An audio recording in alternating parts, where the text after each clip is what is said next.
makore mashoma ndangovaziya. Munhu wandaziya ari munhu anga ari dedicated kumusangano, kuona change mumusangano. Saka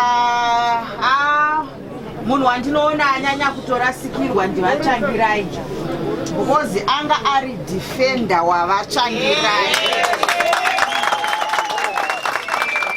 Inini ndo pakumuziva kwangu, ende handina handina kumbobvira ndakanzwa rimwe shoko rakaipa kana reumwe munhu kunze kwerekudhifenda president wavo.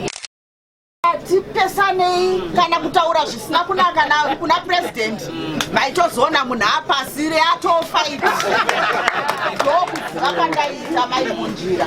Saka ende ichokwadi ndafara mai Mutsvangwa vachitaura kuti shuwa akati munhu anga asina mangwana should speak a mind, whether zvakubhowa kana hazvina, asataura. Ende usafunga kuti ukazomuona mangwana anenge akakutsamwira iwe ukatochengeta chigumbu ndiwaitosara nazvo. Iye anototi ndatotaura ndatopedza, akutopfuura akutoenda. Mangwana akakuona panotange pasina chakamboitika.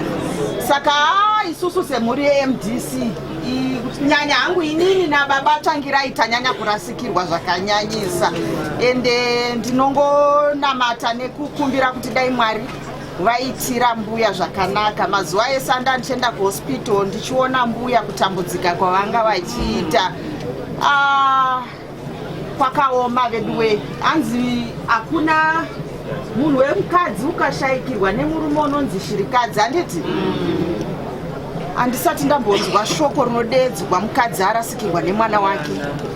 Zvinorema, zvakaoma. Hapana chinhu chakaoma kumadzimai kuona mwana wako achienda iwe uripo. Saka ndaikumbirisa kuti mhuri yekumba kwamaibunjira tarasikirwa, kunyanya vana ndiri kuziva kuti marasikirwa, asi nyaradzai mbuya vakaremerwa. Munogona kusazvinzwisisa asi zvakaoma.